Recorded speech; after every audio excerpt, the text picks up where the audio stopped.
appreciate your hospitality and taking some time to have some coffee with me and break some bread and talk about life. You know? So welcome. We've been trying to do this for about a year, so at least we finally made it happen. Yeah, some COVID delays, but nonetheless we are here. Exactly. Like we were saying earlier, all good things take time. Yep. So. Like in coffee and like in bread. Exactly. Yeah. Cool. Well, tell me a little bit about where we're at right now. So we're sitting in a house that my wife Lisa and I built I guess we moved in August of 2019. Okay. And we've been sort of a more traditional house before, but we entertained all the time and we wanted a house. There was just one big room. We found some land.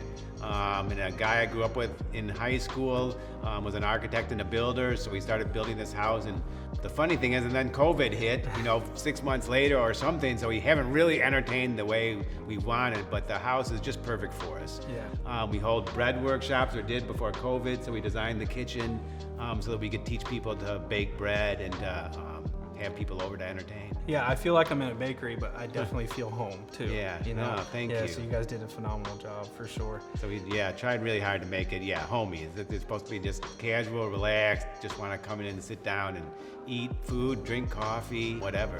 What sparked that? I think we've always just been entertainers. It kind of started out as a way of keeping our kids and their friends in the house. So we always were cooking for them, especially on weekends. We'd have pizza parties. And so it's just we always were a house where people would come over. And is that where the bread kind of started coming into the mix? Bread, it really was the pizza nights, and so it became, Friday nights became pizza nights for us. Yeah. And it was always 20 or 30 people, 10 or 20 pizzas. And I just wanted to make better pizza. And so to me, pizza was really all about the crust. Yeah. And crust is basically bread. A little bit different process as I've learned, but I looked at Lisa one day and I just said, I want to learn to make bread. I tried a couple times in my life. It's one of those things, you can learn a little bit. It's really easy to make a decent loaf of bread, but it gets harder and harder to make a good or a great loaf of bread. And I think I always gave up too early. So I looked at Lisa one day and said, you know what, I'm going to give it 3 years.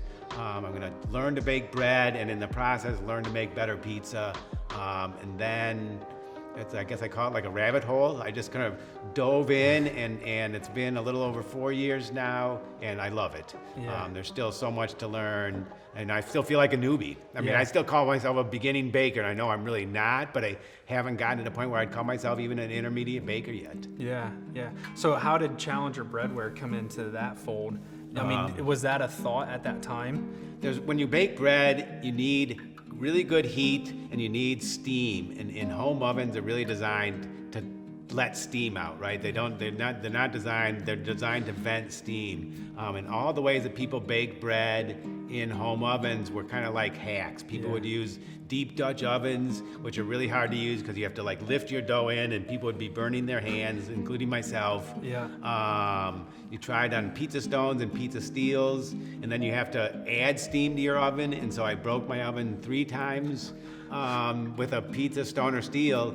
And then I met a woman on Instagram who made copper cookware in her garage, and she had also designed a cast iron skillet. Okay. And so Lodge had made a tiny little pan that worked pretty good for bread, but was round and small, and it wouldn't fit a normal, it's called a batard, like an oblong shape of bread. So I wanted to design a pan like that, but more designed specifically for bread baking. Okay. So I made a much larger pan. I shaped it like a loaf of bread so that it could bring the radiant heat from the top and the radiant heat from the bottom into your loaf.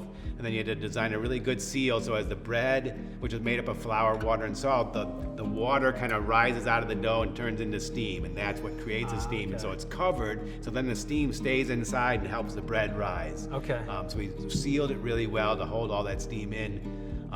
But once again, it wasn't going to be a business. I still wanted to be a home baker, but I made 10 of them just trying to get my money back, and gave 6 away, and people on Instagram kind of went crazy for it. First we had like 25 emails, then it was 100, then it was like 500 emails.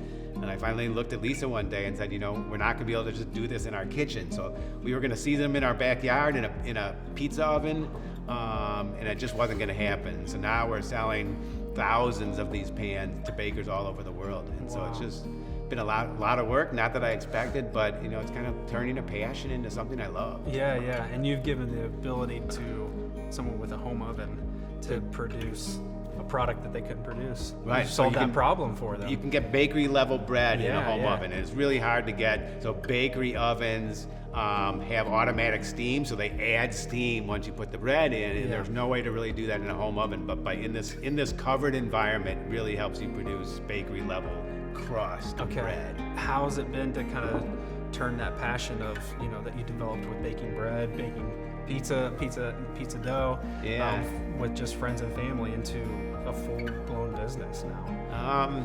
It's got its ups and downs, honestly. Like sometimes I was planning on becoming a cottage baker, which is just someone who bakes bread for their community, bakes lots of different kinds of bread, which I haven't really gotten to yet.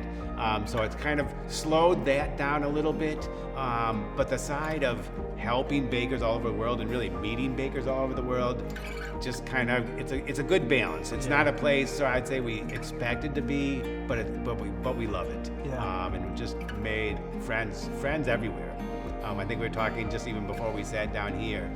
I think we can travel anywhere right now and find a baker that we either know or just introduce ourselves to a baker, and you kind of become instant friends. You can talk about them, kind of like with coffee. Absolutely, yeah. Coffee's kind of become that bridge for me, and here we are, you know, doing what we're doing. Tell me about your community bread days. So I saw recently on your social media that you have community bread days. Yep. So tell me a little bit more about that and kind of how that got started and how it's received in your community. Someone told me that, you know, you just had to keep baking more often in order to learn the process of baking bread. So then I thought, well, if I bake more, my family can't eat it. So then I started giving it to friends, and it's kind of stayed small for a couple of years.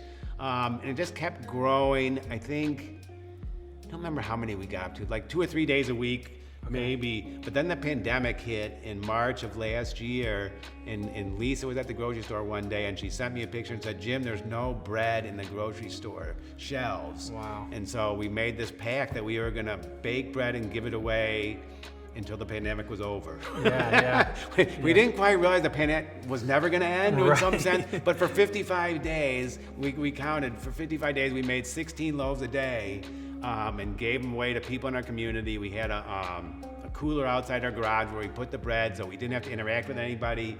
We kept hand sanitizer out there so people could safely pick up bread. Wow. And we made it 55 days, but then it got to be almost too much, but our list grew. So now our list, which probably used to be 20 people, we have almost 150, 130 people that can pick up bread. Bread's always been, it's like the base of communities for centuries, right? Yeah. Especially outside the U.S. You know, cultures are just built around bread. And so I think it's coming along now in the U.S., and I think it keeps us connected to communities. I mean, the comments we get from people will leave us homemade jam in the cooler, so they'll pick up bread, they'll leave us jam, or someone will leave us a bottle of wine. So it's just been a nice way to connect with people, especially during the pandemic, but even without it. Yeah, those are the things that kind of keep the passion side of what you're doing alive, you know, and purposeful and meaningful for sure. So talk to me about coffee. How does coffee kind of play into your life with what you do? And now as a business as well. So. Boy, coffee to me, it's the first thing I do every morning. So I love a really good cup of coffee. And talking to you, I kind of had moved, I told you, to an automatic drip maker. I used to be a Chemex kind of a pour over guy, and I think there's more flavor. And now I'm here drinking your coffee saying, okay, I think I have to be a pour over guy again. So I think coffee and bread, I mean, it's the way I start every single day. So I love coffee. I love that we could team up together and come up with the baker's blend of coffee sitting over here. So we said there's just going to be, I don't know, an incredible thing to bring out to the community, a way of bringing coffee and bread together. Absolutely, yeah. I was super excited to meet you and kind of, you know, throw that idea out to you. I just feel like they go hand in hand, and for me, everything that kind of keeps the passion of what I do with coffee really going at the heart of it is really relationships, you know. And so to be able to use coffee as a vehicle to establish a new relationship, but know that this is also going to be something that you can use to continue to establish relationships and grow your business. Definitely means a lot, you know, because I think it builds a lot of value into your brand for sure. Yeah. And I think it's all about relationships. I think that's what I learned talking to you, that I didn't think of as coffee, both being similar in the process, sort of a little bit of art and a little bit of science you need to make it, but the fact that you said that you bring your community together in your coffee shop in Ohio just seems so amazing to me, that that's what communities need, is to kind of come together. Yeah. And I think the coffee shops and I think bread is a way to bringing people together again, and I think people need that. Yeah, I agree, especially now more than ever, you know, hopefully, you know, coming out of the tail end of the pandemic and things like that, you know, we're seeing people come into the shop that are just, you know, desperate for that community and that human interaction and relationship. So I'm kind of hoping that that's the sort of the silver lining from COVID, is that the communities will come back together. So like even with us giving away bread, it kept our community together during a pandemic when nobody could talk. So we didn't see anybody we gave bread to, but we were so connected to them because they were picking up the bread and communicating to us about it. And like he said, now they're coming to the coffee shop and able to talk to people again and hug people again. It's a change for the better. It is, for real. I think it'll make everybody stronger for it, for sure. I think 100%. Yeah. So where does Challenger Breadware go from here? You know, you're continuing to solve problems with the bread pan. You know, what do you think is next for Challenger and I think, for Jim and Lisa? Boy, a couple things. I think for breadware, my biggest challenge is figuring out how to get products to people all over the world. So it's a lot harder than I thought. I thought kind of in today's day and age of the internet and e-commerce that it was a very simple thing to do. I found it to be hard since I first started trying to find even warehouses in Europe, like the warehouses that are all over the US that'll ship products for people. They're just not in Europe, and they're not in Asia, and they're not in Latin America. Okay. So we're still challenged to get both our bread pan, which is kind of like the beginning of our brand, but it's really the idea is to come up with innovative tools to help home bread bakers bake better bread every day. And then try to find a way to get that into communities around the world. So it's just, we don't want to be, and we're not like a US-centric company. And it's difficult. So taxes are difficult. So some countries charge huge amounts of taxes. And I've learned a lot, so I finally realized they charge the taxes because they want people to buy products that are made in their own country. So now my challenge is, do we have to try to make pans in Latin America and make pans in Asia and make pans in Europe? Is that going to be the best way to help bakers around the world?